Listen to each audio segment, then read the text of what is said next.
Hi and welcome to a new video. Do you want to clear your Instagram search history so that no one would know your activity? Or you probably don't want your recent searches to affect what you see while you are on the Explore page.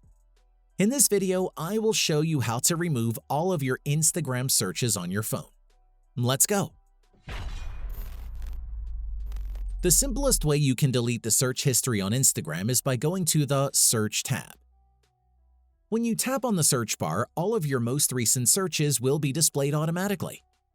You can delete them one by clicking on the X icon beside each.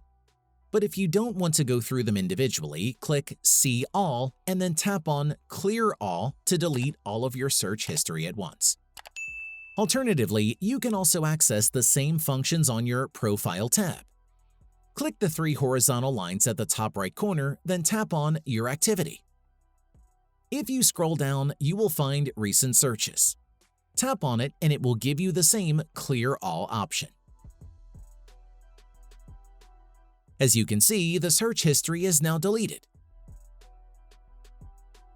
And that's it.